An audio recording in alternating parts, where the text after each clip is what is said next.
कोई एटम कितने covalent bond बनाता है? जितने उसके वैलेंस शेल में अनपेयर्ड इलेक्ट्रॉन होते हैं। और कोवलेंट बॉन्ड बनता है ऑर्बिटल्स की ओवरलैपिंग से। कौन से ऑर्बिटल ओवरलैप करेंगे? इसकी कंडीशन है जो हाफ फिल्ड हो और जिनमें इलेक्ट्रॉन सिमिलर स्पिन का हो। हाफ फिल्ड हो और सिमिलर स्पिन में इलेक्ट्रॉन हो। ठीक है, तो आप ये देखें। हाँ sorry, opposite spin, half field और अपोजिट स्पिन।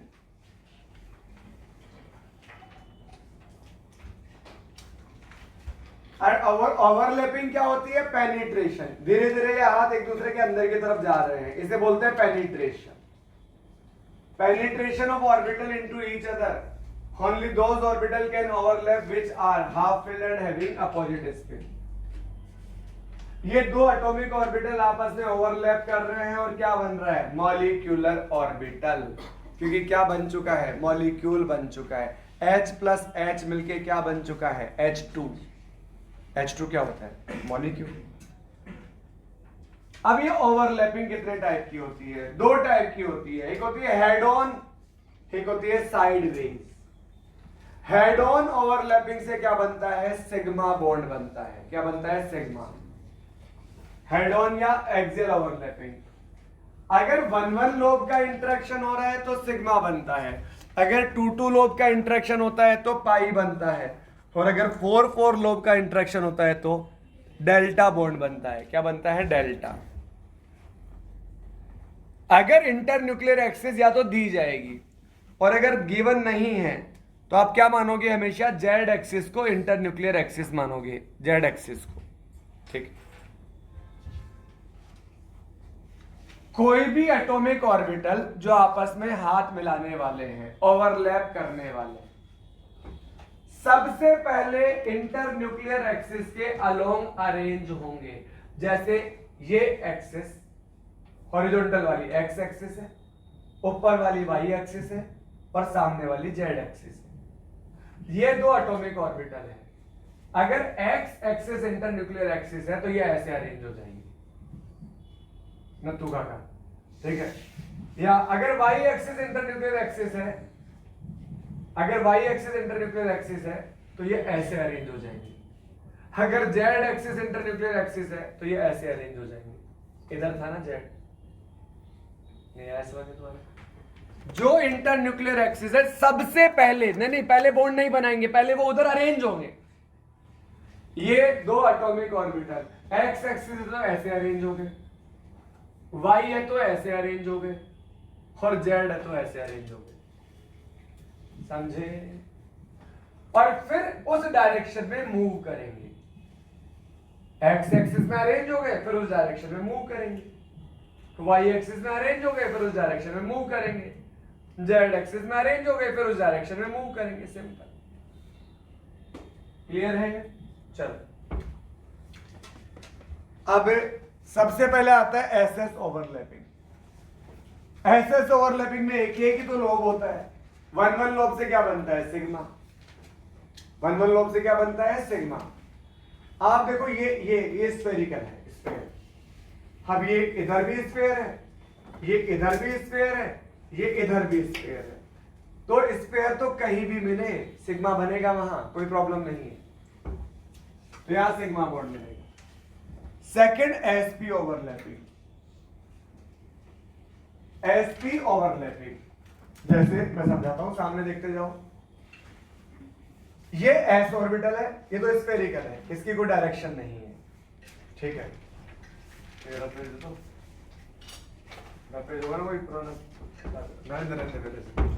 ऐसे तो मैं दर्द है ही बिना काम वाला।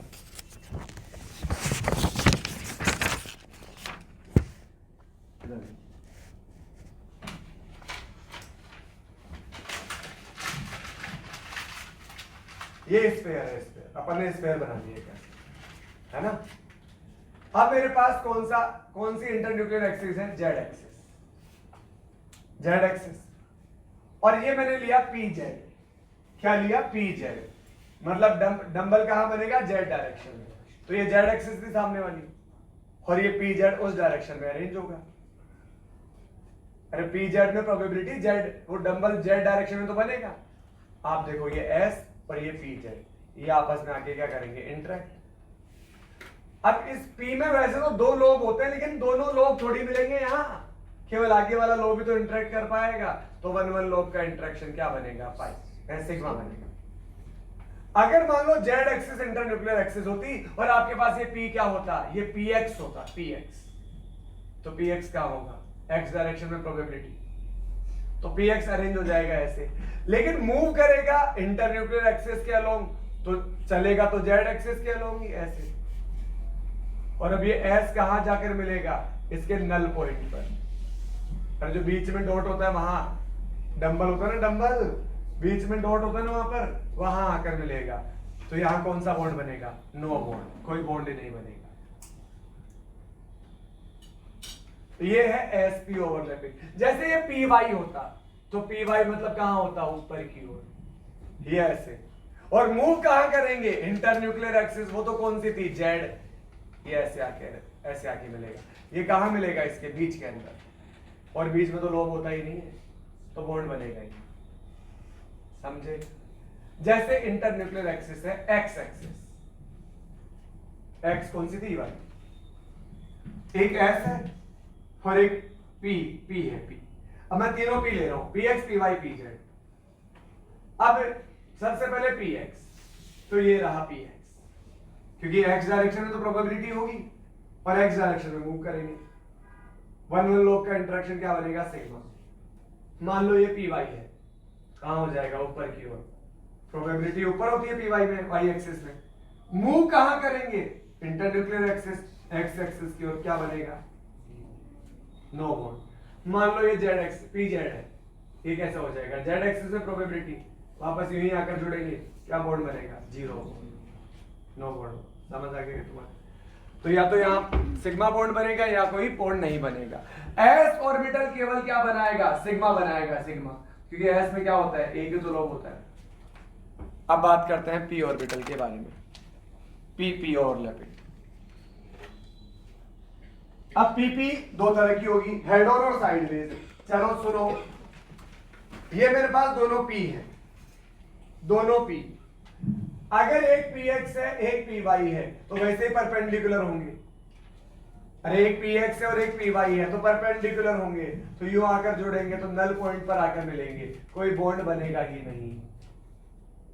ये पी एक्स है, ये पी जेड है, कोई बॉन्ड बनेगा ही नहीं। सिमेट्रिकल, सेम ओरिएंटेशन होना चाहिए उनका।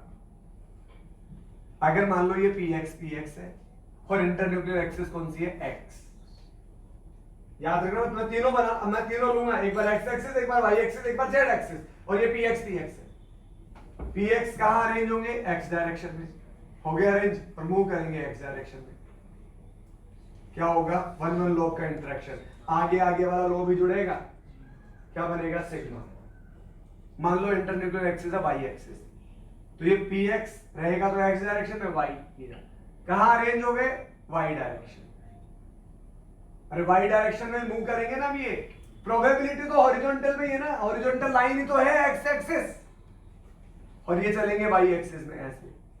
ये क्या होगा, sideways overlapping, sideways overlapping, sideways से क्या बनता है, पाई बॉन्ड। मान लो इंटरन्यूक्लियर एक्सिस है जेड एक्सिस, तो ये अरेंज हो जाएंगे आमने सामने, और जेड एक्सिस में मूव करेंगे। अरे टू लोब का इंटरेक्शन हो रहा है ना, टू लोब का, क्या बनेगा, पाई बॉन्ड। समझे कि नहीं समझे। मान लो मेरे पास ऑर्बिटल है पी वाई, कौन है, पी वाई, तुम खड़ी, पी वाई, इंटरन्यूक्लियर एक्सिस है एक्स एक्सिस, पी वाई में प्रोबेबिलिटी कहां होगी, ऊपर की तरफ, और ये अरेंज हो गए एक्स एक्सिस में। अब चलाओ एक्स एक्सिस में, क्या बनेगा भाई, सिग्मा की पाई, सिग्मा की पाई बनेगा, क्योंकि टू लोब, ऊपर वाला भी नीचे वाला भी। मान लो ये पी वाई है, इंटरन्यूक्लियर एक्सिस है वाई एक्सिस, सबसे पहले इनको वाई में ले जाओ।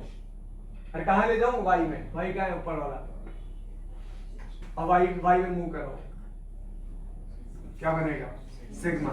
वन वन लोब का इंटरेक्शन होना वन वन लोब का sigma.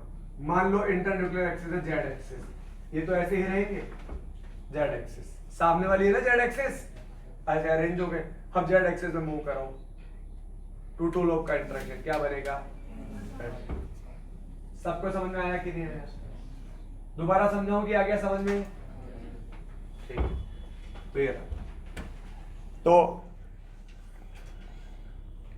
Lateral overlapping two lobe का इंटरेक्शन क्या बनता है? यहां पर पाई बॉन्ड बनता है। यहां तक पढ़ चुके थे क्या अपन? अरे कहां तक नोट कर लिया था अपन ने?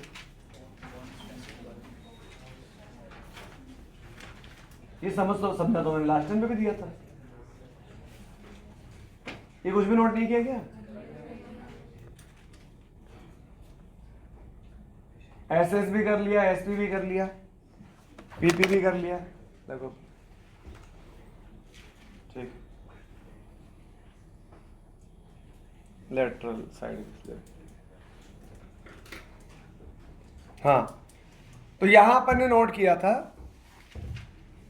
लेटरल या बॉन्ड स्ट्रेंथ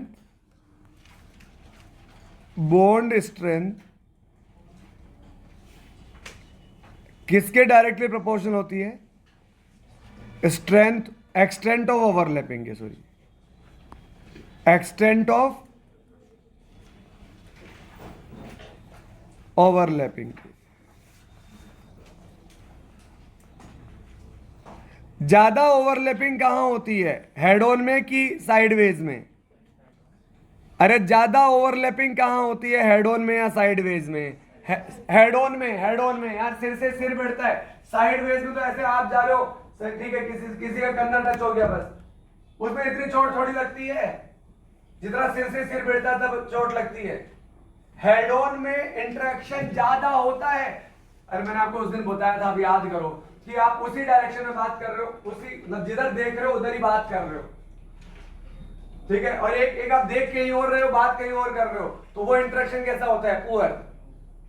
तो पाई बॉन्ड कब बनता है? साइडवेज में क्या होता है? प्रोबेबिलिटी तो कहीं और है, किसी और डायरेक्शन में, मिल किसी और डायरेक्शन में रहे, तो वहां पर उतना इंटरेक्शन अच्छे से नहीं होता है, उतना इंटरेक्शन अच्छे से नहीं होता है। और हेड ऑन में क्या होता है? जिधर प्रोबेबिलिटी है उधर ही मिल रहे हैं, वो इंटरेक्शन क्या होता है? अच्छा होता है। तो हेड ऑन ओवरलैपिंग ज्यादा अच्छी होती है, ठीक है। तो यहां पर सिग्मा बॉन्ड जो होता है ना, सिग्मा बॉन्ड, उसकी स्ट्रेंथ क्या होती है? ज्यादा होती है। अरे यहां तक नोट कर चुके क्या अपन? नेक्स्ट लिखो पीडी ओवरलैपिंग, नेक्स्ट लिखो पीडी ओवरलैपिंग।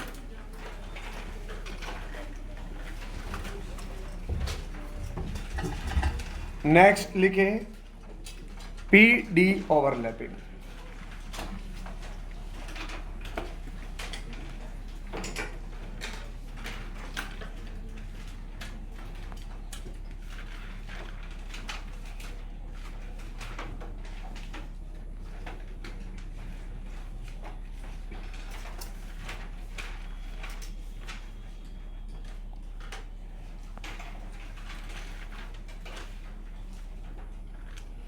हाँ जी, पीडी ओवरलैपिंग लिखिए आपने। अब सामने ध्यान दो, कुछ भी नोट मत करो।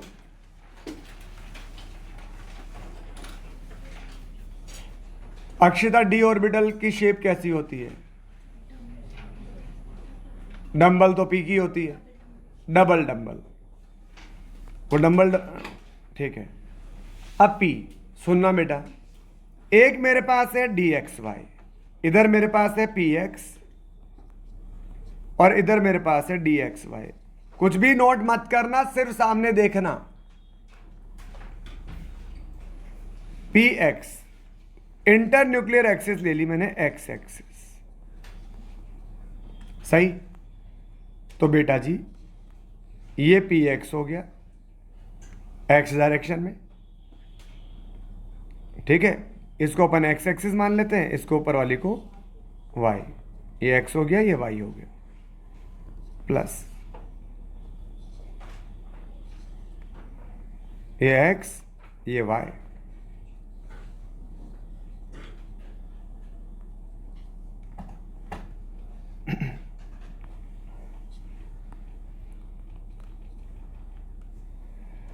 अब ये पी एक्स और ये डी एक्स वाई जब आपस में इंटरेक्ट करेंगे,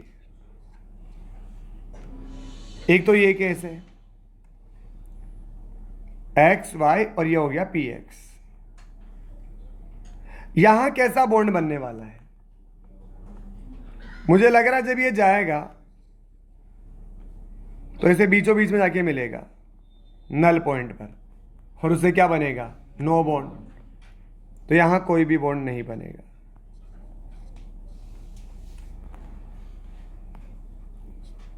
लेकिन अगर मान लो कि इधर मेरे पास ये तो पी एक्स था, इधर मेरे पास ये एक्स है, ये वाई है,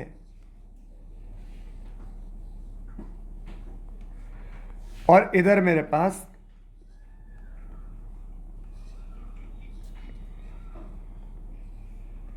ये पी वाई है।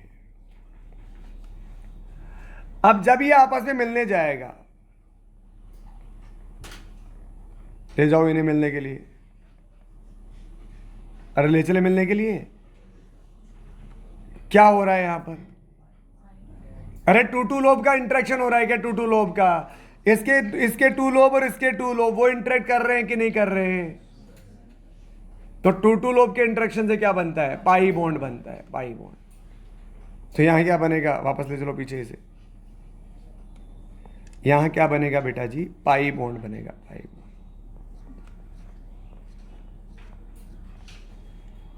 ये इससे इंटरेक्ट करेगा और ये इससे इंटरेक्ट करेगा। अरे बोलो, क्या डाउट है? बोलो। ओवरलैप कर रहा है ना, ये इसके साथ में ओवरलैप, ये इसके साथ में ओवरलैप, ओवरलैपिंग से तो पाई बॉन्ड बन रहा है। अरे बॉन्ड कोवलेंट बॉन्ड कैसे बनता है? ओवरलैपिंग से तो बनता है, ये तो सिखा रहा हूं मैं, ठीक है। अब एक पॉइंट समझो, इसमें क्या लिखा है? In such overlapping to form a pi bond. क्या बनना है यहां पर? Pi bond. One axis should common. देखो यहां पर पी एक्स और डी एक्स वाई में कौन सी एक्सिस कॉमन है? X axis. नोट मत करो, सामने देखो, यहां कौन सी एक्सिस कॉमन है? X axis. अरे यस और नो? और जो बची हुई एक्सिस है वो क्या होनी चाहिए? Internuclear axis. एक एक्सिस तो कॉमन होनी चाहिए, और जो बची हुई, अरे पी एक्स और डी एक्स वाई में एक्स एक्स तो कॉमन है ना यार, तो कौन सा बच गया? वाई बच गया ना। तो पाई बॉन्ड बनाने के लिए जो इंटरन्यूक्लियर एक्सिस होनी चाहिए वो कौन सी होनी चाहिए? वाई होनी चाहिए। पी और डी को मिलाकर अगर पाई बॉन्ड बनाना है तो एक एक्सिस कॉमन होनी चाहिए, और जो बची हुई एक्सिस है वो क्या होनी चाहिए? इंटरन्यूक्लियर एक्सिस होनी चाहिए। चलो आगे देखते हैं। D D sideways overlapping, D D, इनको हटाओ, बाद में देखेंगे, इनको दोबारा बनाएंगे अपन। ये मेरे पास एक्स एक्सिस, ये वाई एक्सिस,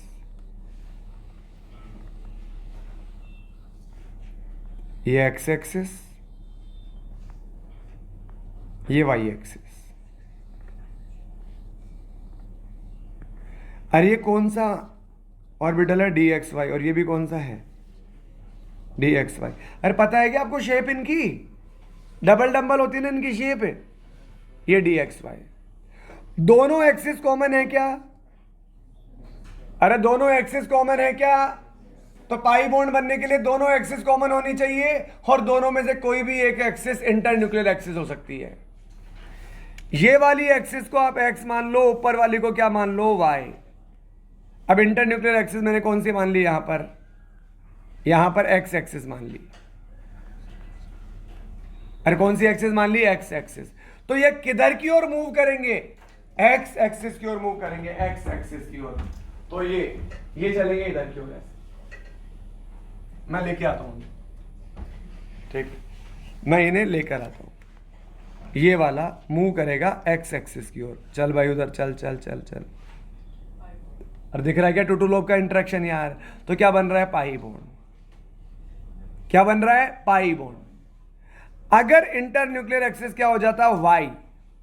क्या हो जाता? वाई। तो ये अरेंज कहां पर हो जाते? वाई एक्सिस में। अरे ऊपर नीचे, ऊपर वाली तो है वाई एक्सिस, तो कहां अरेंज हो गए? वाई एक्सिस में। और अब मूव कहां करेंगे? वाई एक्सिस में। कहां मूव करेंगे? वाई एक्सिस में। कराओ मूव।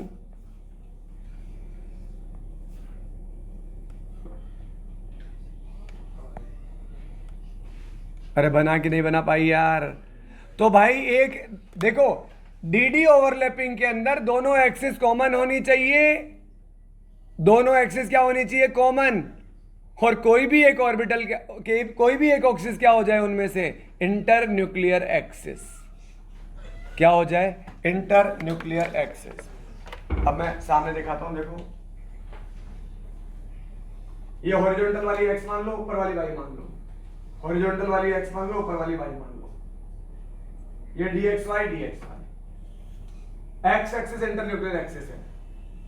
कौन सी है? X axis. चलेगी एक्स की ओर, चलेंगे चलेंगे चलेंगे चलेंगे चलेंगे, टू टू लोब का इंटरेक्शन। अगर y axis inter nuclear axis है तो कहां अरेंज करवा दूं? y डायरेक्शन में। अब चलो y एक्सिस में चलेंगे चलेंगे चलेंगे चलेंगे चलेंगे चलेंगे चलेंगे चलेंगे चलेंगे, और ये क्या बन गया? टू टू लोब का इंटरेक्शन क्या बना? पाई बोर्ड। टू टू लोब के इंटरेक्शन से क्या बना? पाई बोर्ड। लेकिन बेटा जी एक केस और हो सकता है, जेड एक्सिस, कि ये तो dxy है dxy है, दोनों एक्सिस कॉमन है, लेकिन जो नॉन कॉमन है ना वो इंटर न्यूक्लियर एक्सिस है। तो इंटर न्यूक्लियर एक्सिस कौन सी है? जेड। अब इनको कहां अरेंज करूं? जेड डायरेक्शन में। जेड कौन सी है? सामने वाली। ये आगे सामने की तरफ, ये कहां गए? सामने की तरफ। अब कहां चलेंगे? जेड डायरेक्शन में। चलाओ एक दूसरे की तरफ, चलाओ चलाओ चलाओ चलाओ चलाओ चलाओ चलाओ। अरे क्या हो रहा है? कितने लोब का इंटरेक्शन हो रहा है? फोर लोब का इंटरेक्शन हो रहा है। ये ब्लैक ब्लैक ऊपर से, ये रेड ब्लैक ऊपर से, ये नीचे से और ये नीचे से। अरे ये चारों आपस में मिल रहे हैं, यस और नो? दिख रहे मिलते हुए वैसे सामने, आमने सामने? अरे बोलो तो सही यार। तो बेटा जी दो एक्सिस कॉमन होनी चाहिए, ठीक है? मतलब दोनों डी ऑर्बिटल क्या होने चाहिए? सेम होने चाहिए।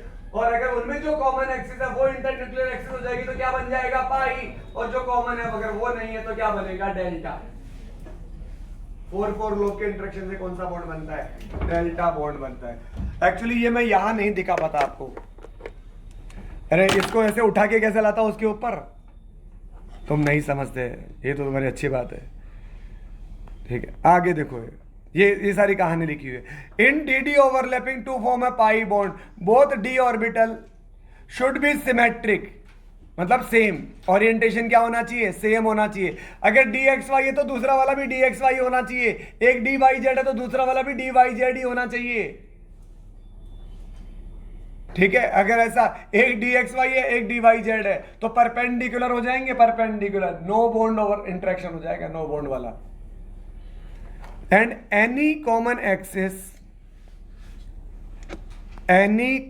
Axis may be internuclear axis, तब क्या बनेगा वहां पर? Pi bond. But if INA is other than the common axis, अगर XY कॉमन एक्सिस थी और INA कौन सी मान लिया अपन ने? जेड, तो क्या हो जाएगा? फोर लोब का इंटरेक्शन, और क्या बन जाएगा बेटा जी? डेल्टा बॉन्ड का फॉर्मेशन हो जाएगा। दोबारा समझाऊंगे डेल्टा है, समझ में आ गया तुम्हारे? अरे बोलो तो सही, आया कि नहीं आया? अभी आया था ना, चार लोग आमने सामने आए थे यार, सबकी तरफ करके दिखाया था मैंने ऐसे। चलो इधर देखो, इधर डेल्टा बॉन्ड, फोर लोब का इंटरेक्शन, dxy अगर x और y इंटर न्यूक्लियर एक्सिस है तो क्या बनेगा? Pi bond. जो कॉमन है अगर वही इंटर न्यूक्लियर एक्सिस है तो क्या बनेगा? Pi bond. पर जो कॉमन है अगर वो नहीं है तो क्या बनेगा? Delta bond. ये देखो dxy जेड का है ऊपर की तरफ, तो जब ये ऊपर से आएगा, अब साइड से आता हुआ मत मानो बेटा, उसे ऊपर से आता हुआ मानो। जब ऊपर से आएगा तो आप देखो ये इसके ऊपर आएगा, लेफ्ट वाला लेफ्ट वाले के ऊपर, राइट वाला राइट वाले के ऊपर, लोअर लेफ्ट के ऊपर, लोअर राइट के ऊपर, ठीक है? ये फोर लोब के इंटरेक्शन से क्या बनेगा? पाई। अरे कोई है क्या जिसको नहीं आया हो भाई? इससे सिंपल कुछ नहीं हो सकता यार। ये डी वाई जेड डी, ये तो एक्स डी ऑर्बिटल ही अलग अलग है। अगर अलग अलग डी ऑर्बिटल है तो कोई लोब नहीं बनेगा वहां पर, कोई बॉन्ड नहीं बनेगा, कोई बॉन्ड नहीं। डी वाई जेड अगर एक्स एक्सिस है, अगर एक्स एक्सिस है, एक सेकंड तुम आंखें बंद करो।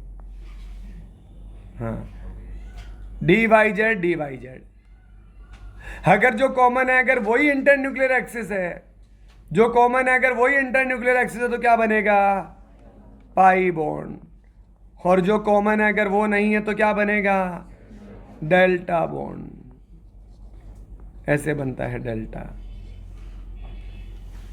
समझ गए तुम? पक्की बात है, नोट कर लो।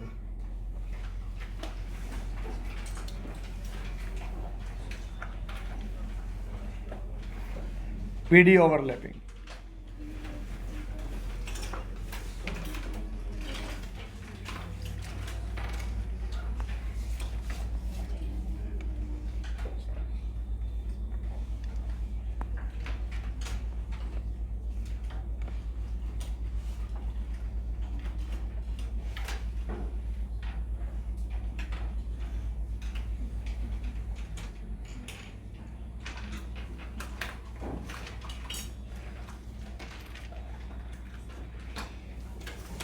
जल्दी नोट करें भाई।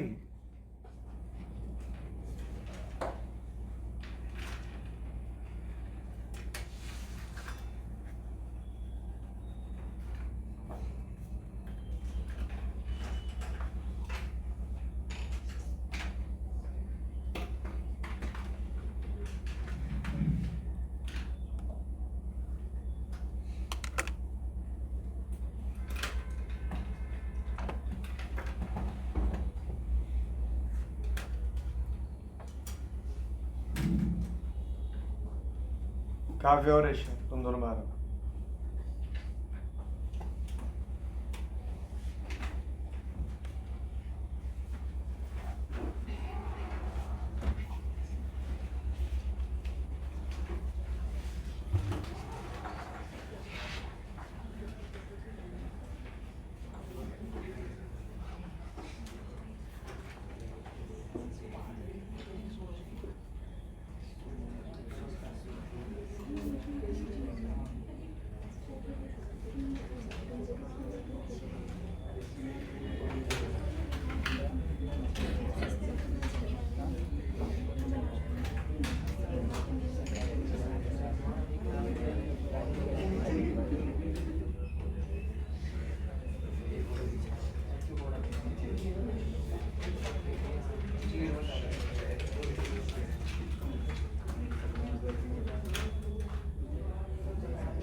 आगे नोट करें।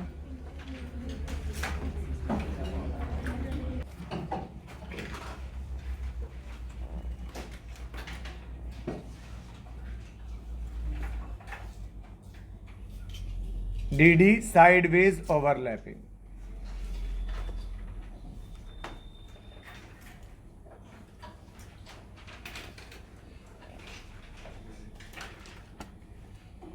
ये कौन से ऑर्बिटल हैं? DXY, DXY, DXY और DXY।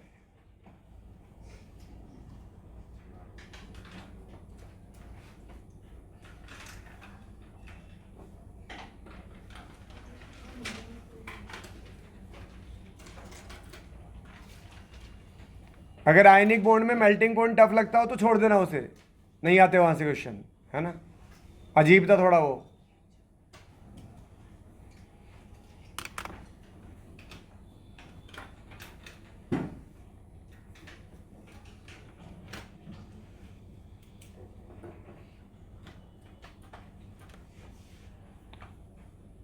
ये लोब बन गए क्या?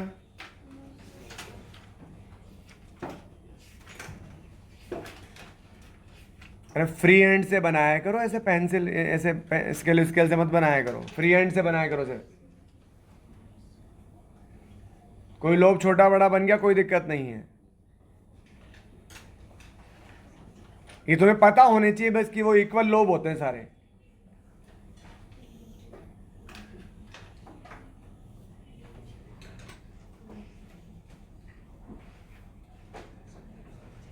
आगे लिखो, इन DD overlapping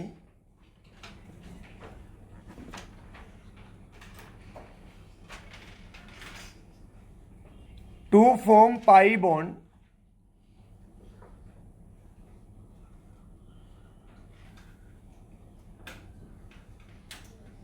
both d orbital should be symmetric, मतलब सेम,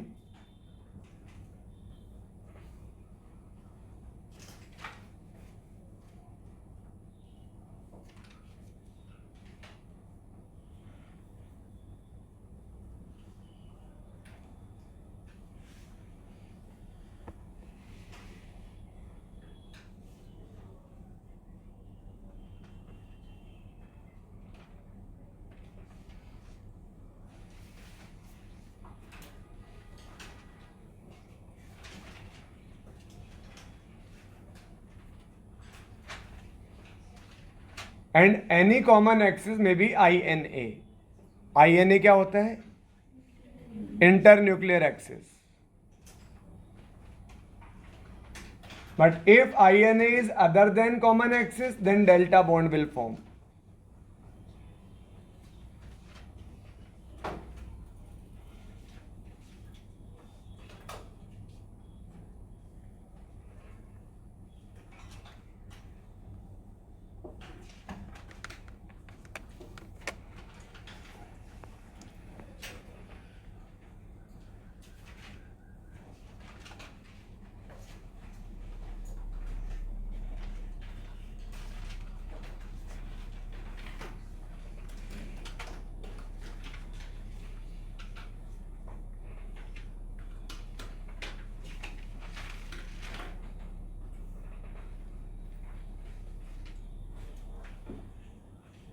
अगर आप में से कोई आधा अधूरा पढ़ रहा है, कम टाइम दे रहा है, तो नहीं पढ़े, ज़्यादा बेहतर है। पढ़ो तो मतलब आर पार वाला सीन होता है यहाँ किसी भी कंपटीशन एग्जाम में, कॉम्पिटिटिव एग्जाम में। पढ़ो तो फुल पढ़ो, वरना आधा पढ़ के तो आप कुछ भी नहीं कर पा रहे, ना खेल पा रहे ना पढ़ पा रहे। हो गया ऊपर वाला नोट। अगला लिखिए डेल्टा बॉन्ड।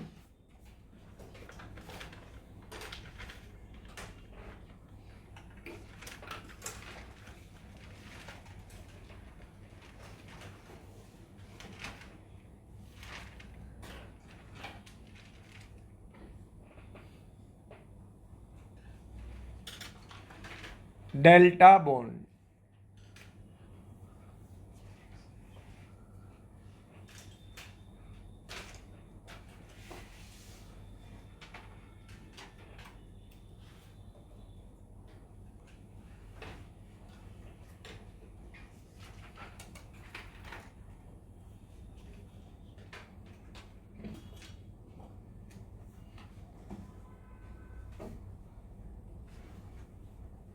सारे कॉम्बिनेशन हो सकता है मैंने ना बताए हो, बस आप ध्यान दे लेना कि अगर 1-1 लोब का इंटरेक्शन है तो सिग्मा, 2-2 लोब का है तो पाई, और 4-4 लोब का है तो डेल्टा।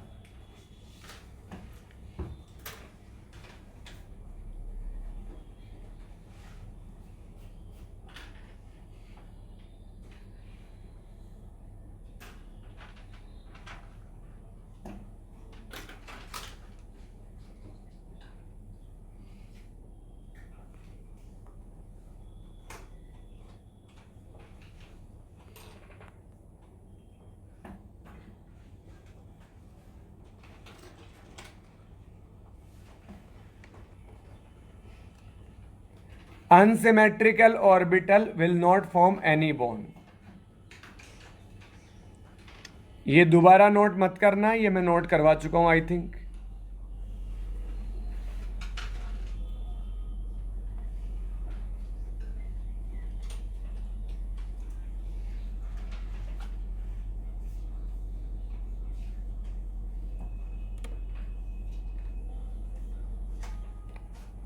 टेस्ट कब है तुम्हारा? इसी संडे को?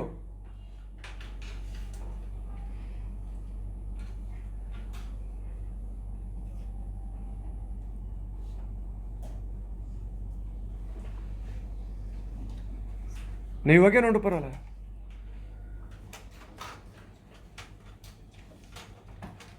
कहां तक आ रहा पीरियोडिक में? Electron gain enthalpy.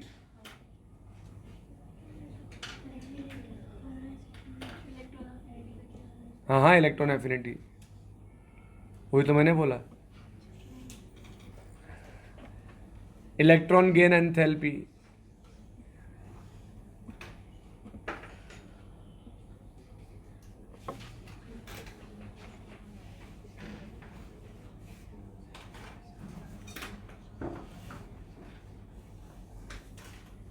सबसे ज्यादा स्ट्रॉन्ग होता है सिग्मा।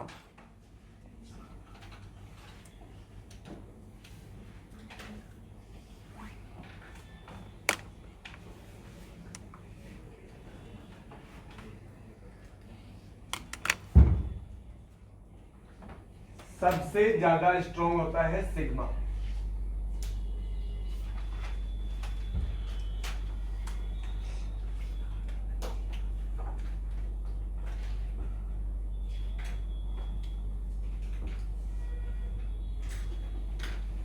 नहीं, ये ब्रैकेट क्लोज नहीं है, ये एरो है, एरो।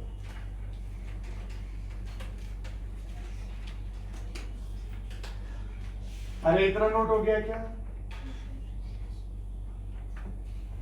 अब आगे देखते हैं, अब आगे समझते हैं, तो आगे समझते हैं।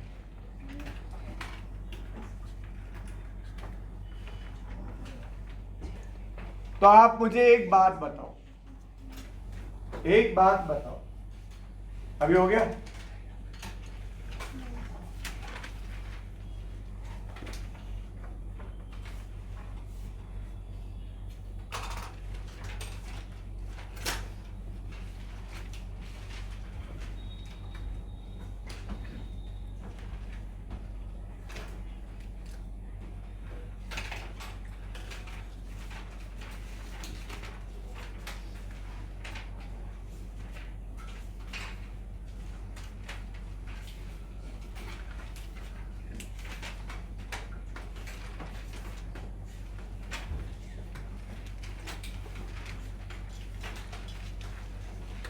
चलो बेटा, अब एक बात सुनो, एक तो है ये पीपी ओवरलैपिंग, पी और पी की ओवरलैपिंग, साइड वेज ओवरलैपिंग, इससे क्या बन रहा है? पाई बॉन्ड बन रहा है, हल्का सा इंटरेक्शन है बस,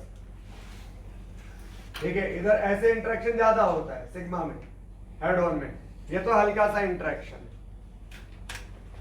एक तो पीपी ओवरलैपिंग, ऐशिता आप बताना मुझे ना, थोड़ा सा ऐसे ही, ज्यादा से ज्यादा क्या हो जाएगा? सही। एक वो पीपी इंटरेक्शन था, एक ये डीडी इंटरेक्शन है। आपकी सहूलियत के लिए मैं दोनों इंटरेक्शन अगल बगल में बना देता हूं।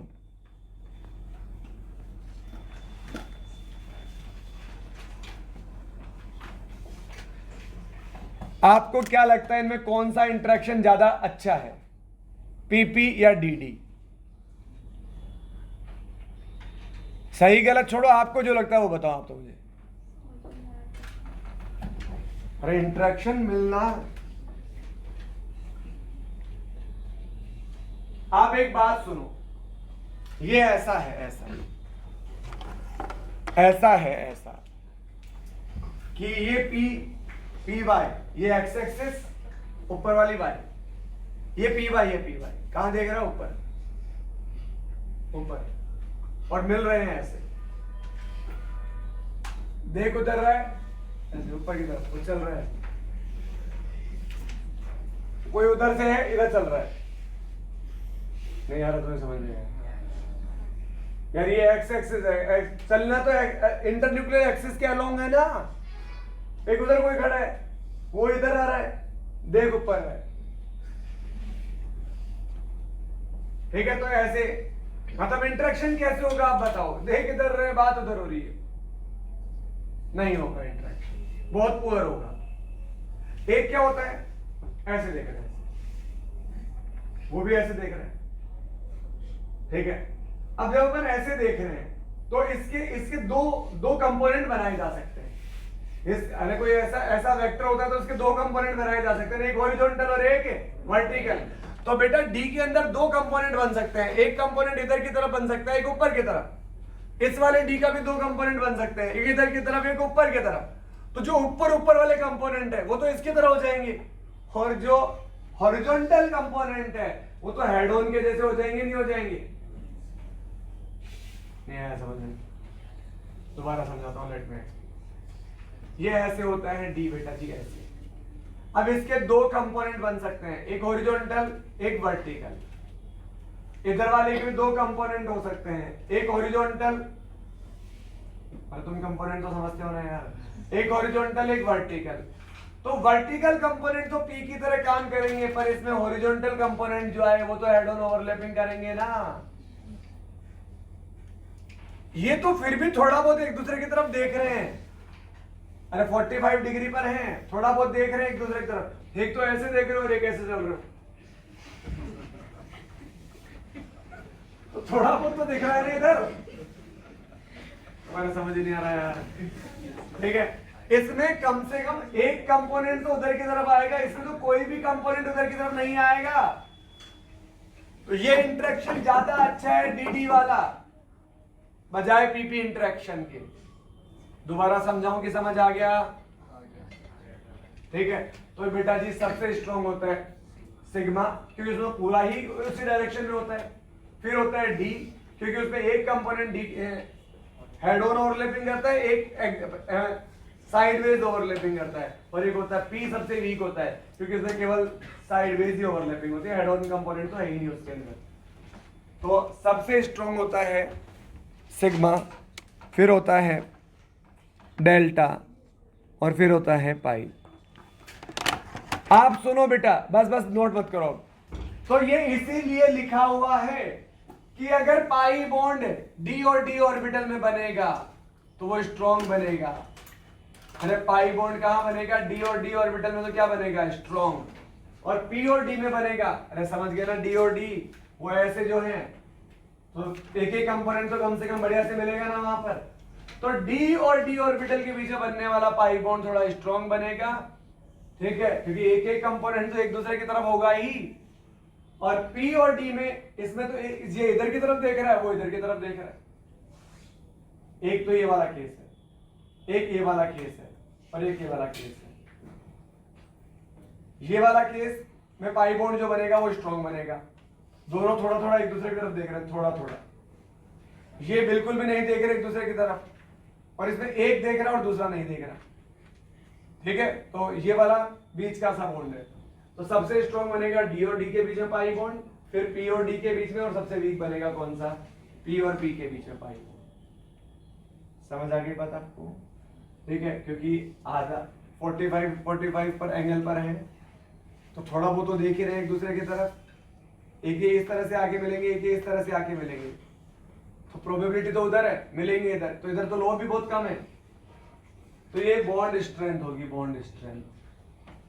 अगला, सिग्मा बॉन्ड और पाई बॉन्ड में क्या डिफरेंस है? सिग्मा बॉन्ड कैसे बनता है? हेड ऑन ओवरलैपिंग से। पाई बॉन्ड कैसे बनता है? साइडवेज ओवरलैपिंग से। एस ऑर्बिटल हमेशा सिग्मा बनाएगा, एस में, क्योंकि उसमें कितना लोब होता है? 1, और आपको याद है 1 1 लोब के इंटरेक्शन से क्या बनता है? सिग्मा। तो एस जो बनाएगा केवल सिग्मा बनाएगा।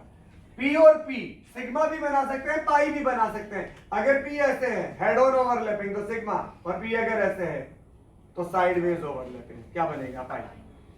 तो PP head on, PP sideways, और पीडी डीडी ये सारे तो हमेशा फिर पाई बनाएंगे। सिग्मा बॉन्ड के रेस्पेक्ट में फ्री रोटेशन होता है। Free rotation is possible along sigma bond, free rotation is not possible along pi bond. नहीं नहीं सर, ये वाला पॉइंट नहीं समझ में आया सर, ये वाला पॉइंट नहीं समझ में आया।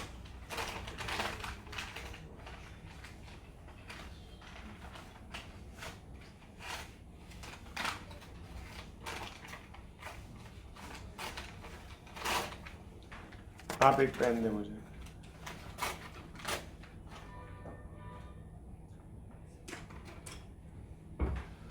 ये दो एटम हैं, दो एटम, इनके बीच में एक बॉन्ड बना रहा हूं। ये दो एटम के बीच में एक बॉन्ड बन गया। अरे बन गया क्या बॉन्ड? मैं तेरा नहीं बना, देख बेटा, तेरा देख। मैंने एक एटम को फिक्स कर लिया, दूसरा एटम इस सिग्मा बॉन्ड के रेस्पेक्ट में फ्रीली घूम सकता है। दूसरा एटम क्या हो रहा है? फ्रीली रोटेट कर रहा है। नहीं नहीं, मुझे पता, अभी भी नहीं समझ आया। एक पेन और ऐसा ही। अभी दो एटम के बीच में पहला बॉन्ड हमेशा सिग्मा होता है, वो बन चुका है। वो कैसे बनता है? हेड ऑन ओवरलैपिंग से। पहले स्ट्रॉन्ग बॉन्ड बनता है इसीलिए। अब दूसरा बॉन्ड जो बनेगा वो लेटरल ओवर या साइडवेज ओवरलैपिंग से बनेगा। दो एटम के बीच में पहला बॉन्ड हमेशा सिग्मा होता है, इसके आगे वाले सारे पाई होते हैं। अब यहां दो बॉन्ड है। अब आपको समझ में आया। अब आप एक एटम को फिक्स कर लो, करो दूसरे को रोटेट, नहीं घूम रहा,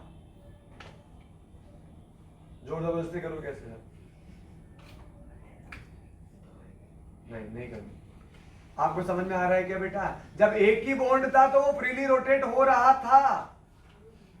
जब एक ही बॉन्ड था तो एक एटम को फिक्स किया तो दूसरा इजीली रोटेट हो रहा है। Free rotation is possible along sigma bond. लेकिन अगर दो बॉन्ड थे तो दूसरा वाला फ्रीली रोटेट नहीं कर पाएगा। तो इसका मतलब पाई बॉन्ड तो दूसरा बॉन्ड होता है। मतलब जब पाई बॉन्ड की बात आ रही है इसका मतलब कम से कम दो बॉन्ड तो है, क्योंकि उससे पहले वाला सिग्मा होता है वहां पर। और अब आप फ्रीली रोटेट करो, घूम ही नहीं रहा वो। तो ये मतलब है इस बात का, free rotation is possible along sigma bond और free rotation is not possible along pi bond. ठीक है? और सिग्मा बॉन्ड क्या होता है? स्ट्रॉन्ग होता है। पाई बॉन्ड कैसा होता है? वीक होता है। ये नोट कर लें बेटा।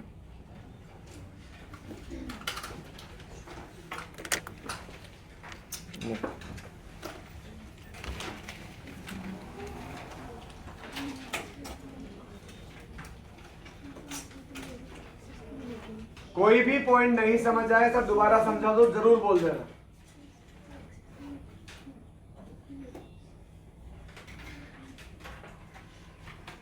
हाँ जानवी बोल।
डी और डी के बीच का पाई बॉन्ड स्ट्रॉन्ग इसलिए होता है क्योंकि वो थोड़े बहुत एक दूसरे की तरफ इंक्लाइंड होते हैं। होता है क्या, डी थोड़ा थोड़ा एक दूसरे की तरफ इंक्लाइंड, समझ में आ रहा है तुम्हारे? डी थोड़ा सा एक दूसरे की तरफ झुका हुआ होता है, लेकिन पी वाला बिल्कुल भी एक दूसरे की तरफ झुका हुआ नहीं होता है, इसलिए वो बॉन्ड वीक होता है।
नेक्स्ट हेडिंग लिखो, factors affecting overlapping.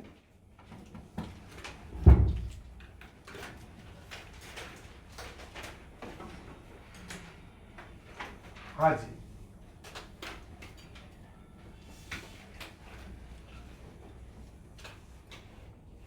Factors affecting overlapping, heading लिखिए और रुक जाए। अब थोड़ा अपन समझेंगे।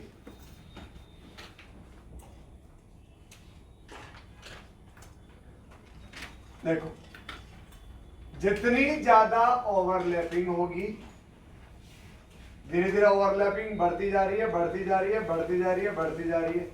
जितनी ज्यादा ओवरलैपिंग उतना strong bond.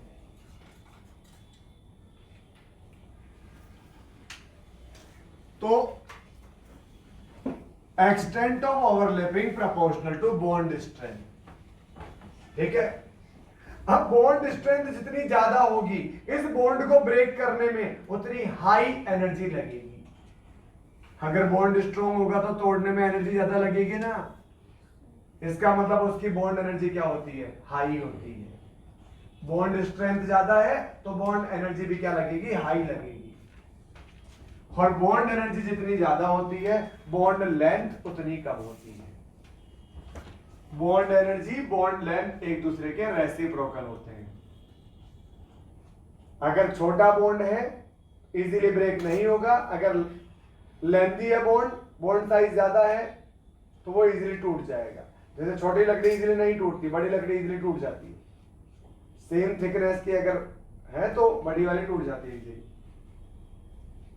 Overlapping proportional to 1 upon size.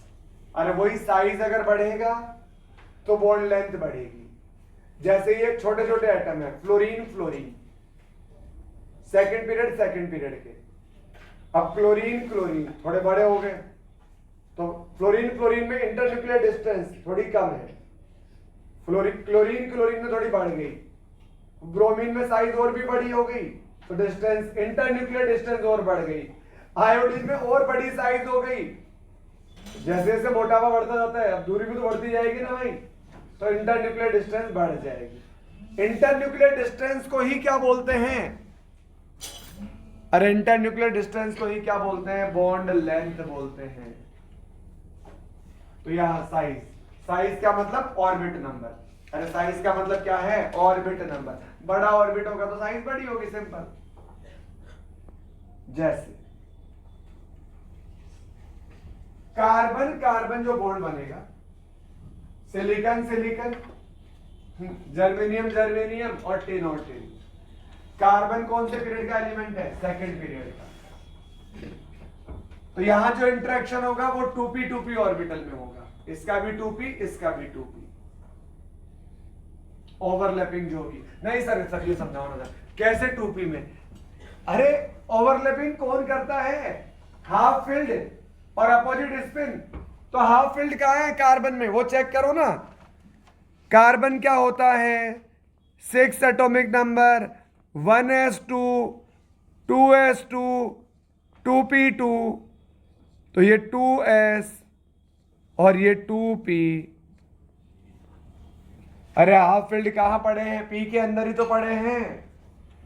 तो यहां जो बॉन्ड बनेगा वो इसका पहले वाले का 2p और दूसरे वाले का 2p।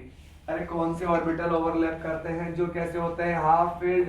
तो इसका हाफ फील्ड कौन सा है? 2s हाफ फील्ड है कि 2p हाफ फील्ड है? 2p हाफ फील्ड है। ये ऑर्बिटल आधा भरा हुआ है ना। तो यहां जो इंटरेक्शन होगा 2p 2p के बीच, या 3p 3p के बीच, 4p 4p के बीच और 5p 5p के बीच, अभी आपने लिखा है ओवरलैपिंग प्रोपोर्शनल 1 साइज। तो साइज बढ़ेगी तो ओवरलैपिंग क्या हो जाएगी? कम, और ओवरलैपिंग कम तो बॉन्ड स्ट्रेंथ कम। ओवरलैपिंग कम तो बॉन्ड स्ट्रेंथ कम, क्योंकि ओवरलैपिंग एक्सटेंट ऑफ ओवरलैपिंग पर तो डिपेंड करता है बॉन्ड स्ट्रेंथ। ये आपको समझ आ गया? HF, HCl, HBr, HI मेरे ख्याल से समझ में आ गया होगा। फ्लोरीन का साइज छोटा होता है, ब्रोमीन का बड़ा, क्लोरीन का बड़ा, ब्रोमीन का और बड़ा, आयोडीन का और बड़ा। जैसे जैसे साइज बढ़ेगी ओवरलैपिंग क्या होगी? कम, और ओवरलैपिंग कम तो बॉन्ड स्ट्रेंथ कम। ओवरलैपिंग कम तो बॉन्ड स्ट्रेंथ कम। सबसे कम ओवरलैपिंग यहाँ है क्योंकि साइज सबसे बड़ा है, यहाँ पर 5th ऑर्बिट है, तो ओवरलैपिंग कम। इन दोनों में कोई दिक्कत आपको? चल, अब यहां एक पॉइंट और है। अगर एटॉमिक ऑर्बिटल का साइज सेम है, अरे क्या सेम है? साइज मतलब ऑर्बिट नंबर सेम है, orbit number.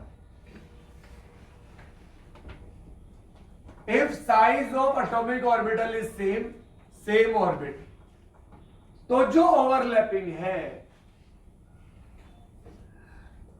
Overlapping directly proportional होगा डायरेक्शनल नेचर के। किसके डायरेक्टली प्रोपोर्शनल होगा? Directional nature. डायरेक्शनल नेचर का मतलब एस कैसा होता है? एस की शेप कैसी होती है? स्फेरिकल। एस की शेप स्फेरिकल। इसके इलेक्ट्रॉन हर डायरेक्शन में फैले हुए हैं, हर डायरेक्शन में, ठीक है, हर डायरेक्शन में। पीएक्स कैसा होता है? Dumbbell shape. और पीएक्स के इलेक्ट्रॉन कहां पर है? एक्स डायरेक्शन में। तो ये एक्स डायरेक्शन, ये एक्स डायरेक्शन, सारे इलेक्ट्रॉन इसी डायरेक्शन में है, आके इंटरेक्शन करेंगे। इसको बोलना जा तू वाई में कर, बोला नहीं मैं वाई में नहीं कर सकता, मेरे इलेक्ट्रॉन ही नहीं है वाई में। एस को बोलो तू वाई में कर, बोला क्या दिक्कत है? ये लो, ये वाई में कर लिया इंटरेक्शन। जेड में कर, क्योंकि वो तो स्फेरिकल है ना, उसमें तो जो बॉल होती है, बॉल स्फीयर जो होता है वो तो हर डायरेक्शन में एक जैसा होता है, तो इनमें इलेक्ट्रॉन हर डायरेक्शन में होते हैं, तो हर डायरेक्शन में इंटरेक्शन हो सकता है। लेकिन पीएक्स में केवल इंटरेक्शन कहां हो सकता है? अच्छा, एक्स एक्सिस में। तो ज्यादा डायरेक्शनल नेचर किसका है? पी का, ठीक है। तो ये जब दूसरे पीएक्स, एक पीएक्स जब दूसरे पीएक्स से मिलेगा तो ज्यादा अच्छे से इंटरेक्ट करेगा, जबकि बजाय एक एस जब दूसरे एस के मिलेगा। अरे ये एस जो है ना उस मिस्त्री के जैसा है जिसको सारे काम होते हैं, मतलब वो लाइट भी सही कर देगा, वो नल भी सही कर देगा, वो एसी भी सही कर लेगा, सब कर लेगा, उसको सब आता है थोड़ा थोड़ा। और एक आता है वो कि नहीं मैं तो सिर्फ लाइट का काम करता हूं, पार्टिकुलर, तो वो ज्यादा स्पेसिफिक होगा, तो वो ज्यादा एक्सपर्ट होगा। अरे सही बात है ना। देखो बेटा मेरी बात सुनो, एस जब ऐसे आके इंटरेक्ट कर रहा है तो एस में जिस डायरेक्शन में वो आ रहा है केवल उसी डायरेक्शन में इलेक्ट्रॉन, उसी डायरेक्शन वाले इलेक्ट्रॉन पार्टिसिपेट करेंगे बॉन्ड के अंदर। बाकी जो इलेक्ट्रॉन इधर की तरफ है उसको मतलब ही नहीं है इस डायरेक्शन से, जो इलेक्ट्रॉन ऊपर की तरफ है उसको मतलब ही नहीं है इस डायरेक्शन से।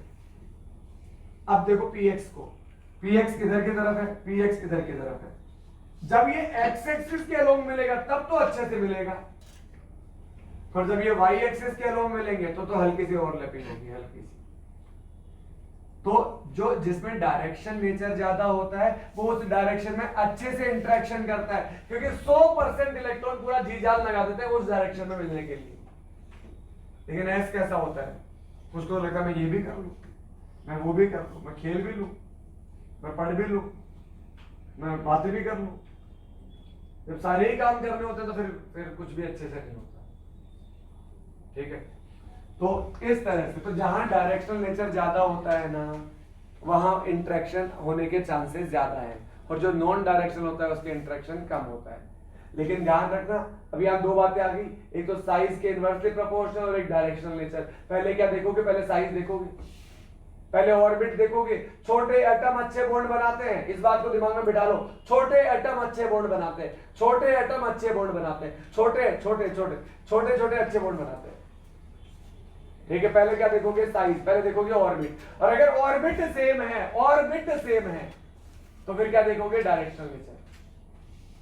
फिर क्या देखोगे, डायरेक्शनल नेचर। तो पी पी ज्यादा अच्छा बॉन्ड बनाएगा बजाय एस के। आप देखो, जैसे इधर देखो, इन सब में सबसे अच्छा इंटरेक्शन क्या है, ये देखेंगे। 1s 1s 1s 2s 1s 2p 2s 2s 2s 2p 2p 2p। छोटा साइज का है, छोटा छोटा, फर्स्ट अरे छोटा साइज है ना, फर्स्ट ऑर्बिट सबसे छोटा साइज इसी का, मुझे ऐसा लग रहा है। अरे सही बात है, सबसे स्ट्रॉन्ग मोड होगा ये। फिर first orbit second orbit, first orbit second orbit, ठीक है, और ये सेकंड तो बाहर में जाएगा, जो लास्ट में गया सबसे स्ट्रॉन्ग वो इन दोनों में। अब ऑर्बिट सेम है क्या, first orbit second orbit, first orbit second orbit, क्या ऑर्बिट सेम है क्या? और अगर ऑर्बिट सेम है तो फिर क्या देखोगे, डायरेक्शनल नेचर। डायरेक्शनल नेचर ज्यादा किसका होता है, पी का। तो यहाँ एक पी है ना बेटा जी, एक तो ऐसा पर दूसरा तो पी है, तो इसकी बॉन्ड स्ट्रेंथ इसके कंपेयर में क्या होगी, ज्यादा होगी। फिर दोनों नॉन डायरेक्शनल, एक नॉन डायरेक्शनल पर दूसरा तो कैसा है, डायरेक्शनल। सबसे स्ट्रॉन्ग ये, फिर ये, फिर ये तीनों सबसे गए हुए थे। फिर भी इन तीनों में सबसे स्ट्रॉन्ग बॉन्ड, ऑर्बिट सेम है क्या, second second second second second second, orbit same है क्या?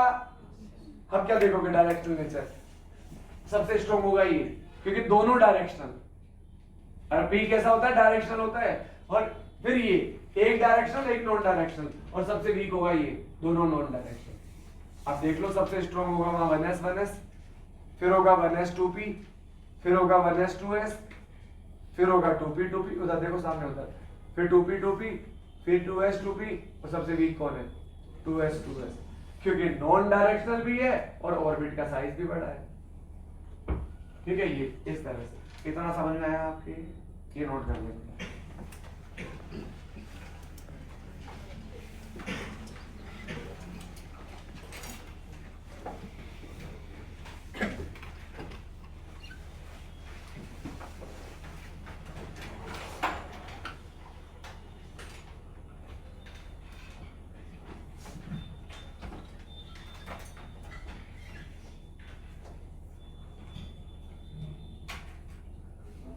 ये बी का मतलब बैचलर ऑफ इंजीनियरिंग नहीं है,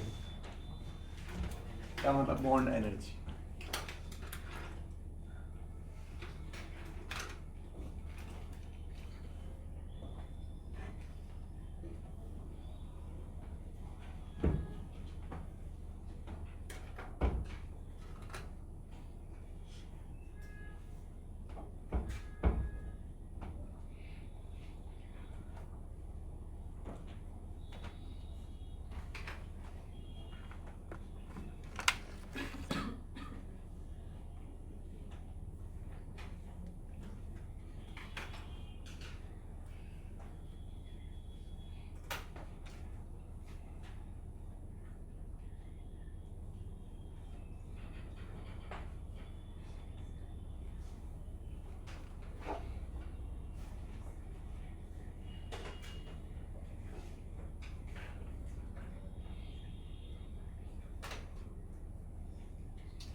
क्या हो गया, इसके ऊपर भी कुछ रह गया क्या तुम्हारा?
थर्ड पॉइंट नोट नहीं करेंगे आप, बस ऊपर वाले नोट कर लें।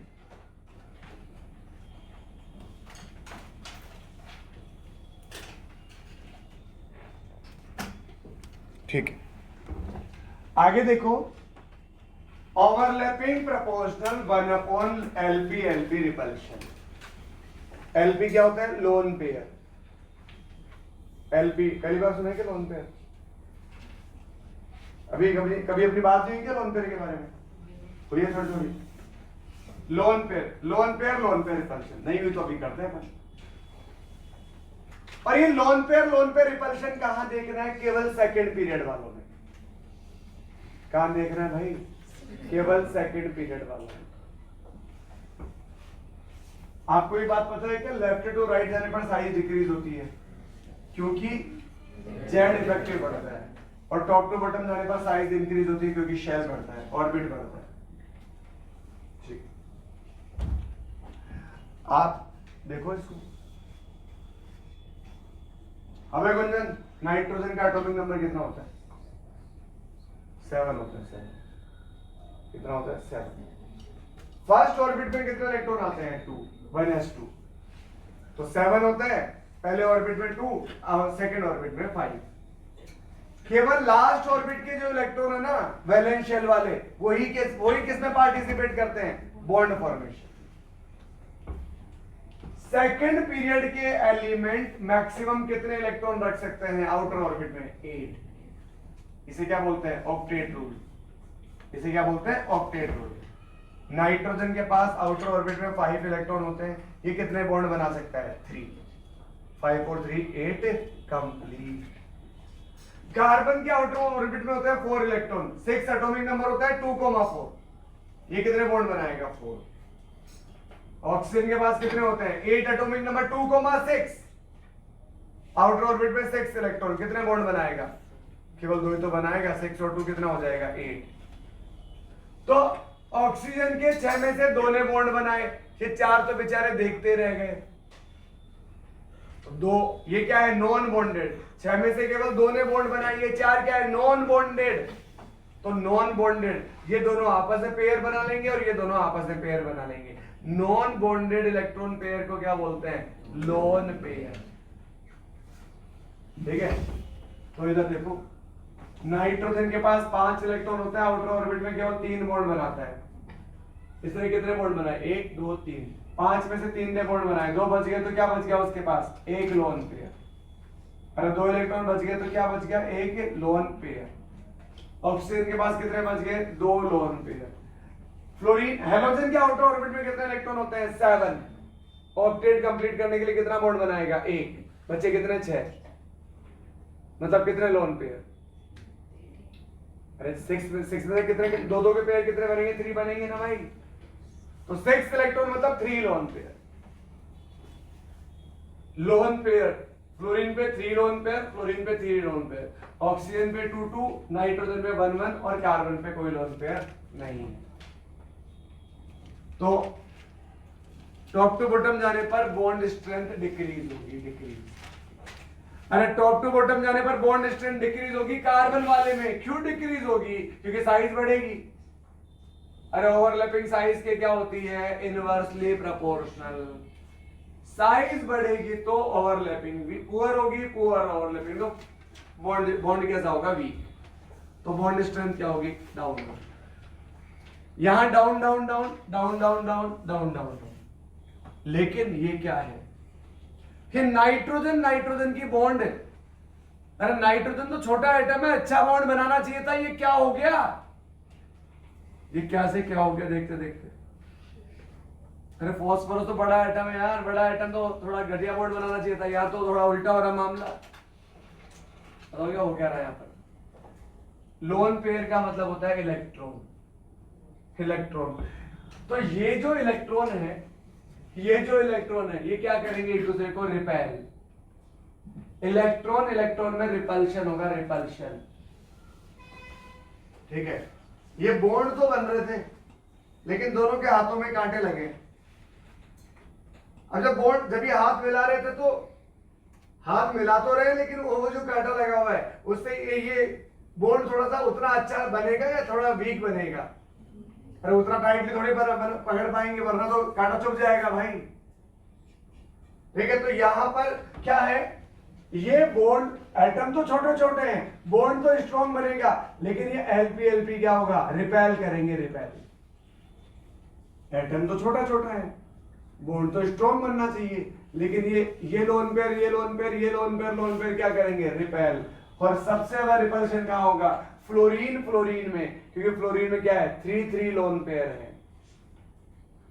ये बिल्कुल ऐसा हो रहा है, छोटे एटम है, अच्छे बॉन्ड बना रहे, लोन पेयर है, रिपेल कर रहे। छोटे एटम अच्छे बॉन्ड बना रहे, लोन पेयर रिपेल कर रहे। मतलब 2 दोस्त है, एक तरफ से हाथ मिला रहे, दूसरे हाथ से चाटा मार रहे। तो हाथ मिला रहे हैं तो बॉन्ड स्ट्रॉन्ग बन रहा है, लेकिन चाटा मार रहे हैं तो दूर भागेंगे एक दूसरे से। अरे समझे क्या, हाथ मिलाएंगे तो एक दूसरे के पास आएंगे और चाटा मारेंगे, दूर जाने की कोशिश होगी। तो उस चाटे की वजह से वो जो बॉन्ड बन रहा था उनके बीच में, वो थोड़ा सा कैसा बनेगा, वीक बनेगा, क्योंकि दूर भागने की कोशिश करेंगे वो। तो सबसे ज्यादा वीक बॉन्ड कौन सा हो जाएगा, फ्लोरीन का, क्योंकि 3 लोन पेयर का रिपल्शन है। वैसे आपको पता है लेफ्ट टू राइट जाने पर साइज डिक्रीज होती है, और पता है क्या, क्योंकि जेड इफेक्टिव बढ़ता है। तो साइज डिक्रीज हो रही है तो छोटे एटम तो अच्छे बॉन्ड बनाते हैं, छोटे एटम क्या बनाते हैं, अच्छे बॉन्ड बनाते हैं। तो left to right size decrease, atom छोटे, छोटे एटम अच्छे बॉन्ड बनाएंगे, तो बॉन्ड स्ट्रेंथ बढ़नी चाहिए थी। आप देखो नीचे बढ़ रही है, अरे नीचे वालों में बढ़ रही है, नहीं बढ़ रही, बढ़ रही है, नहीं बढ़ रही, लेकिन सेकंड पीरियड वालों में नहीं बढ़ रही, क्योंकि सेकंड पीरियड वालों में केवल सेकंड पीरियड वालों में एक फैक्टर और काम करता है, एलपी रिपल्शन। बाकी पीरियड में वो काम नहीं करता, क्योंकि बाकी का साइज बड़ा हो जाता है, थोड़े दूर चले जाते हैं। अब एलपी में इतना रिपल्शन नहीं होता। लोन पेयर में रिपल्शन केवल कहां देखना है, सेकंड पीरियड वालों में। जितना ज्यादा लोन पेयर होगा उतना ज्यादा रिपल्शन होगा। तो इसलिए फ्लोरीन में सबसे वीक हो जाएगा बॉन्ड, ऑक्सीजन में उससे ज्यादा, नाइट्रोजन में उससे ज्यादा, और सबसे ज्यादा स्ट्रॉन्ग तो कार्बन कार्बन में होगा, क्योंकि कार्बन के पास कोई लोन पेयर होता ही नहीं है। कार्बन के आउटर ऑर्बिट में 4 इलेक्ट्रॉन होते हैं, चारों बॉन्ड बना लेते हैं। अरे चारों ने बॉन्ड बना लिए, नॉन बॉन्डेड इलेक्ट्रॉन है ही नहीं। समझे नहीं समझे? यही रीजन है कि सेकंड पीरियड का होने के बाद भी थर्ड पीरियड वालों से उनकी बॉन्ड स्ट्रेंथ कम होती है, क्योंकि वहां क्या है, LP LP repulsion, LP LP repulsion, LP LP repulsion. मैंने पढ़ा है टॉप टू बॉटम आने पर साइज बढ़ती है, साइज बढ़ती है तो ओवरलैपिंग वीक होती है, तो बॉन्ड स्ट्रेंथ वीक हो जानी चाहिए, और यहाँ बढ़ जाती है। क्यों बढ़ जाती है, समझ में आ गया क्या? उनके एलपी एलपी रिपल्शन की वजह से। इसका मतलब साइज से ज्यादा रोल किसका है, एलपी एलपी रिपल्शन का, वरना तो साइज की वजह से इनकी वीक होनी चाहिए थी ना भाई, पर लोन पेयर की वजह से उसकी बॉन्ड स्ट्रेंथ क्या होगी का, तुम समझ रहे हो क्या? Left to right bond strong होना चाहिए था, top to bottom bond weak होना चाहिए था। आप सेकंड वालों को छोड़ो, टॉप टू बॉटम वीक ही हो रहा है, लेफ्ट टू राइट स्ट्रॉन्ग ही हो रहा है, कोई प्रॉब्लम नहीं है। पर सेकंड पीरियड वालों में एक लफड़ा है, एलपी एलपी रिपल्शन की वजह से उनका बॉन्ड कैसा हो जाता है, वीक हो जाता है।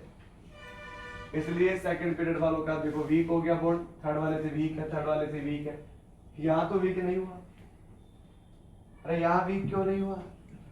लोन पेयर ही नहीं है, लोन पेयर ही नहीं है, ठीक है।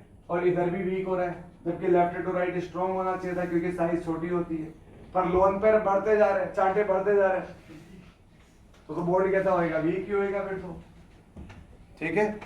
तो आप देखो extent of lone pair repulsion, sorry effect of lone pair repulsion. अब आप देखो बॉन्ड स्ट्रेंथ सबसे ज्यादा किसकी होनी चाहिए थी, फ्लोरीन की। अरे फ्लोरीन का साइज छोटा है तो सबसे स्ट्रॉन्ग बॉन्ड होना चाहिए था ना, लेकिन फ्लोरीन का बॉन्ड कैसा हो जाता है, वीक वीक बॉन्ड हो जाता है। और एग्जैक्टली कहां फिट आकर बैठेगा ये तो रटना पड़ेगा।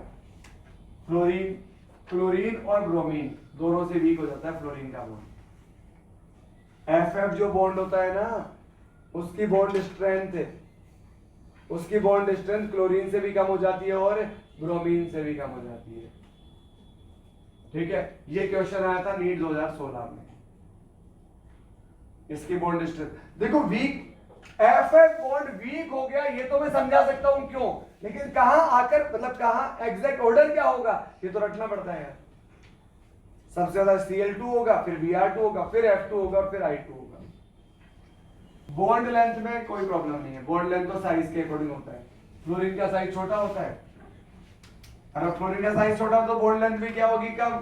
आयोडीन का साइज बड़ा होता है, ये छोटे छोटे, ये बड़े बड़े, ये और बड़े बड़े, ये और बड़े बड़े, तो दूर जाते जाएंगे तो बॉन्ड लेंथ क्या होती जाएगी, बढ़ती जाएगी। तो बॉन्ड लेंथ में कोई प्रॉब्लम नहीं है, आप ये नोट कर लें बेटा जी।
ये ऊपर वाला नोट हो गया क्या?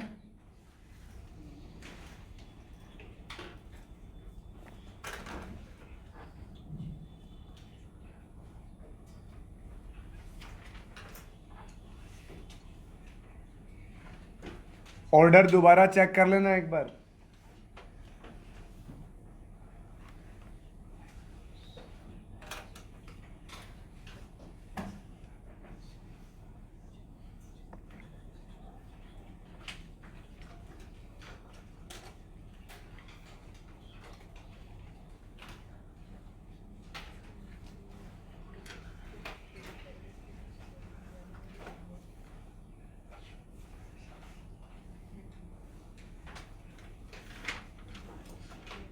ये पॉइंट नोट कर लो।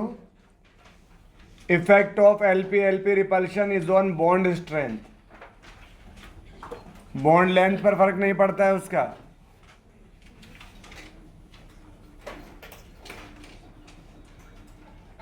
लिखिए बेटा जी।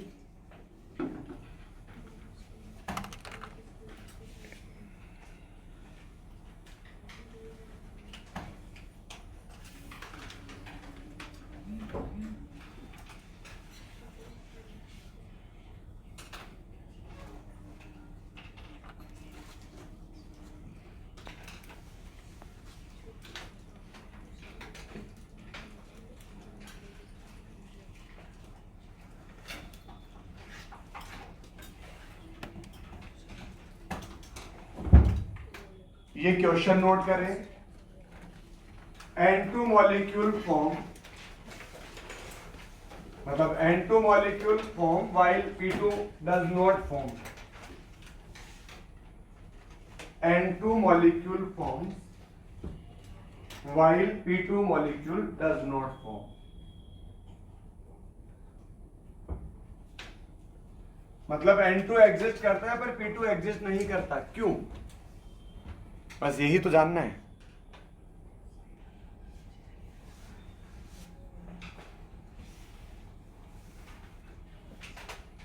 क्वेश्चन नोट करके आप रुक जाएंगे।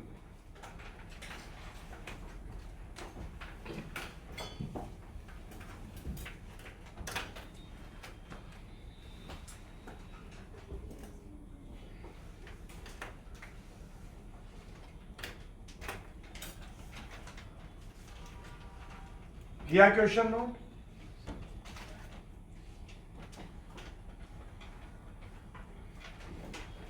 हाँ जी। अब आप सुनो मेरी बात। N2 का फॉर्मेशन होता है, P2 का नहीं होता। N2 का फॉर्मेशन होता है, P2 का नहीं होता। आप सुनो ढंग से। ऐसा क्यों होता है? अच्छा, ज्यादा स्ट्रॉन्ग कौन होता है, सिग्मा या पाई? सिग्मा, क्योंकि वहां हेड ऑन कोलिजन होता है।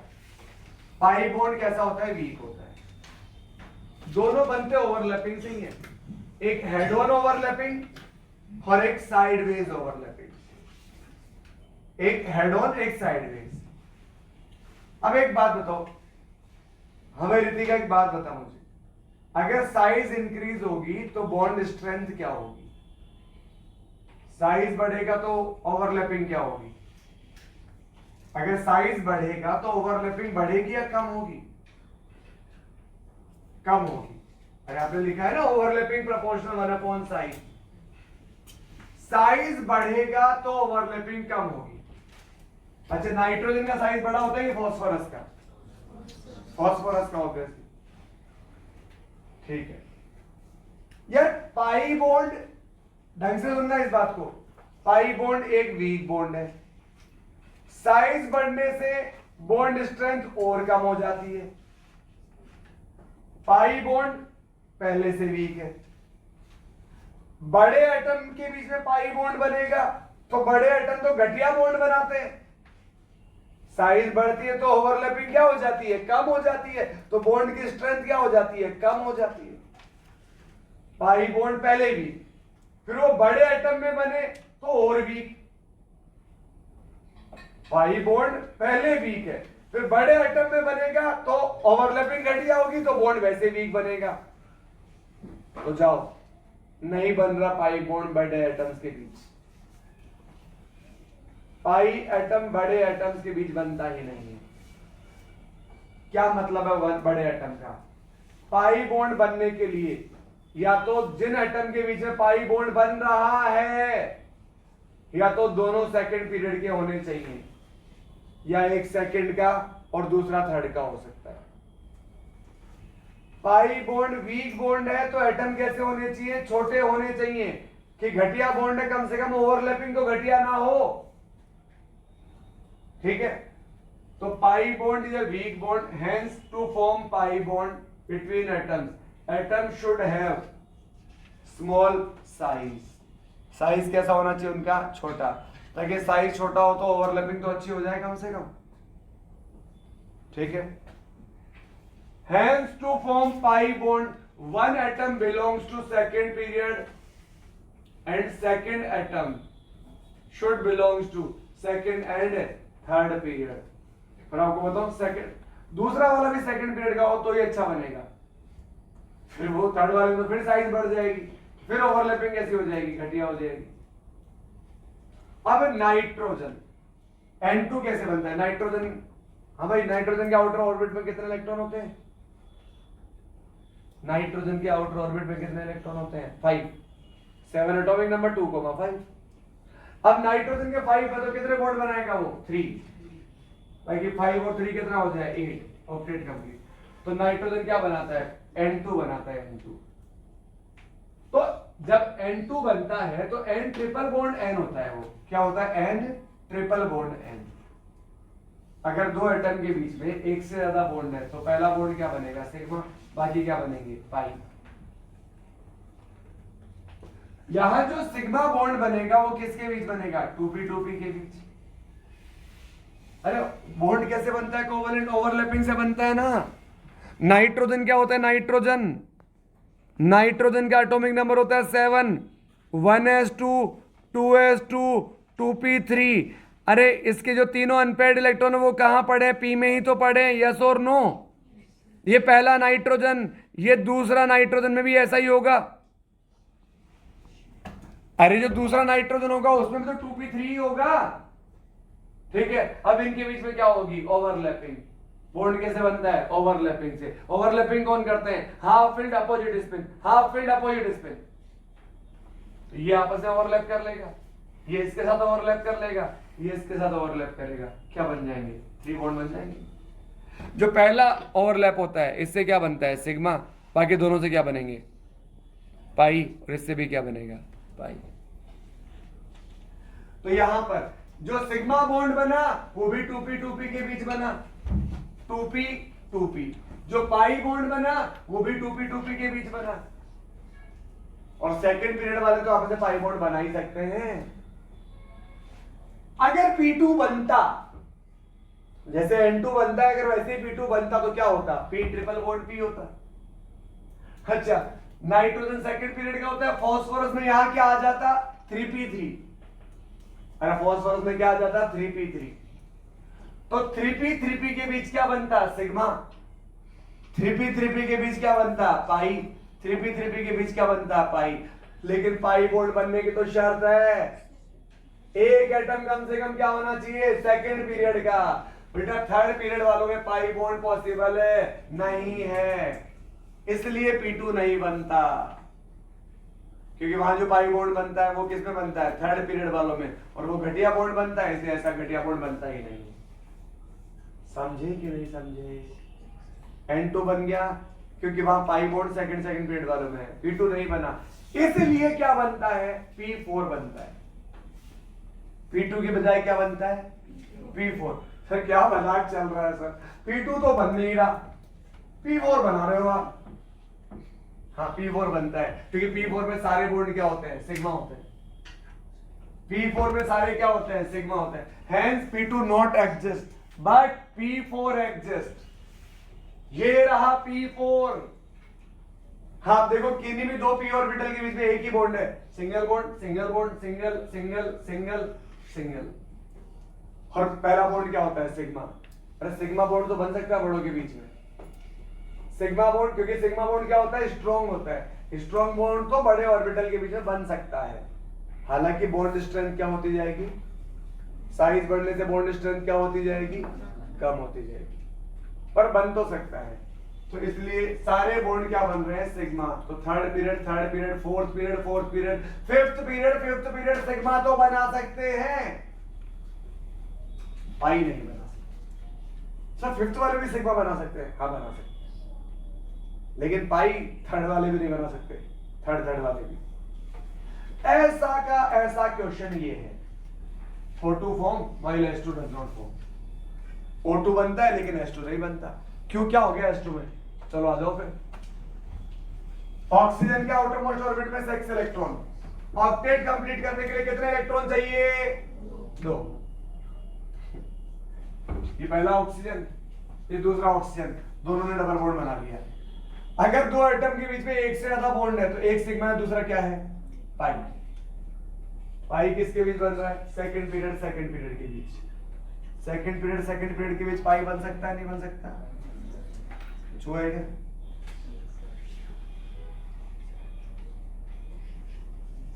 कब से देख रहे हो तुम उसे? कभी देख, अरे 2p पाई ये तो पॉसिबल होगा, लेकिन सल्फ अगर H2 जैसे O2 बनता है ना, जैसे O2 बनता है, अगर वैसे ही H2 बनता तो क्या बनता है, H डबल बॉन्ड S में एक सिग्मा होगा, एक पाई होगा। और अगेन ये कौन सा है, थर्ड पीरियड का, 3p के बीच में पाई बॉन्ड बनेगा, पॉसिबल है क्या थर्ड पीरियड वालों में? इसलिए नहीं बनता है H2। इसलिए फिर क्या बनता है, S8 बनता है। S2 तो नहीं बनता, लेकिन क्या बनता है, S8। और उस S8 में सारे बॉन्ड क्या होते हैं, सिग्मा। ये रहा, हेल्स S8 फॉर्म्स। अच्छा ये बताओगे कैसे थर्ड पीरियड कैसे होगा? अरे उसके वैकेंट, उसका हाफ फील्ड देख लो। सल्फर क्या होता है, 16। ऑक्सीजन देखते हैं, ऑक्सीजन 8, 1s2, 2s2, 2p4, 1 2 3 4। अरे पहला वाला ऑक्सीजन है, दूसरा वाला ऑक्सीजन, 1 2 3 4।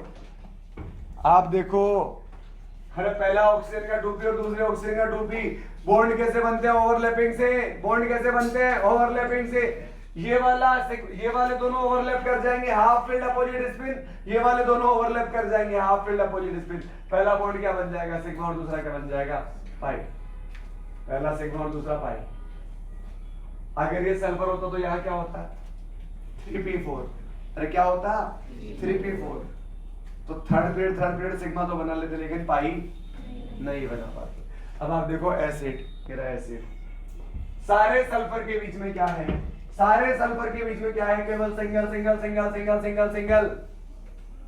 और बेटा जी थर्ड वाले आपस में सिंगल तो बना ही सकते हैं, समझ गए क्या? इस शेप को बोला जाता है क्राउन शेप। ये क्राउन के जैसा दिखता है, समझे कि नहीं समझे? तो ये क्वेश्चन आता है कि H2 बनता है ये इस तरह से, तो आप ये नोट कर लें।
अपना पीरियोडिक का मॉड्यूल बाकी है ना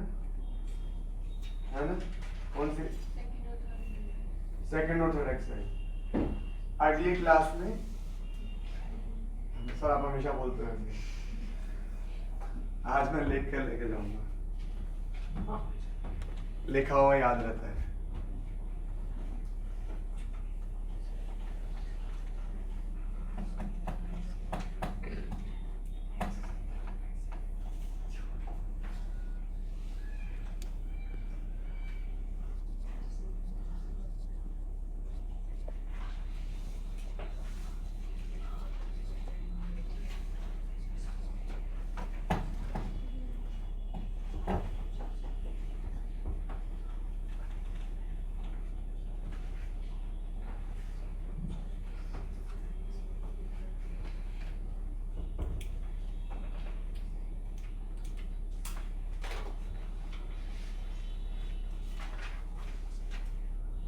पीरियोडिक टेबल तुम्हारे टेस्ट में भी आ रहा है एक्सरसाइज सेकंड और थर्ड अपन डिस्कस करेंगे नेक्स्ट क्लास में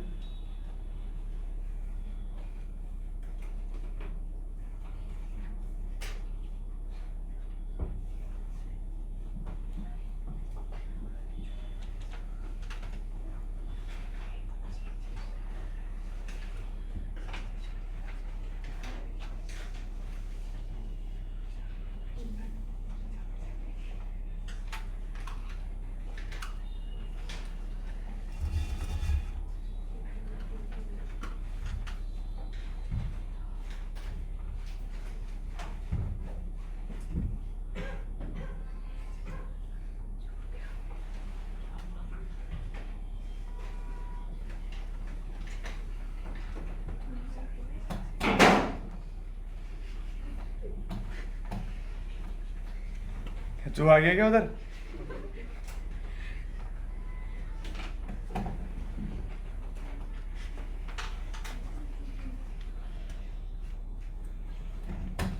करो नोट करो भाई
हो गया इतना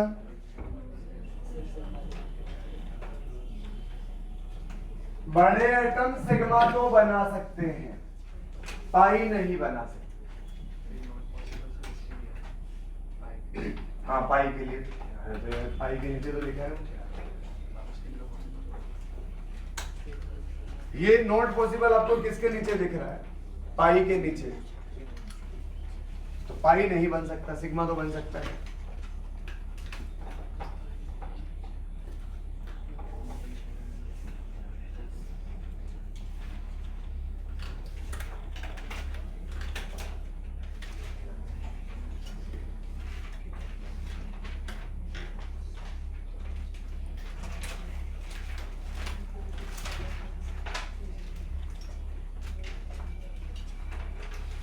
अब भले ही केमिकल बॉन्डिंग आपके टेस्ट में नहीं आ रहा हो लेकिन आज जो पढ़ा है वो तो आपको घर जाके पढ़ना ही पड़ेगा वरना टेस्ट के बाद अगले वीक पढ़ोगे तो सब भूल जाओगे कुछ नहीं आएगा इतने से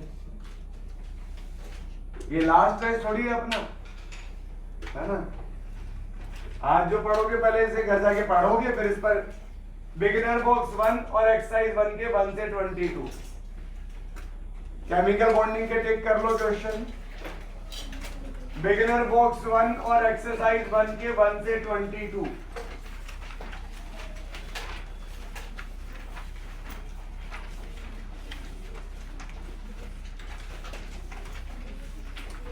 एक्सरसाइज 1 के 1 से 22।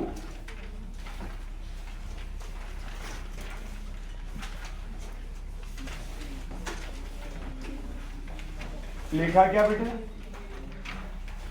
बस अगला मत लिखो आप, O2 O2 वाला। अपन थोड़ा रिवाइज करते हैं जो पढ़ा अपन ने। अरे P2 वाला P4 वाला लिख लिएगा बस। Hence P4 एग्जिस्ट, इतना नोट कर लो।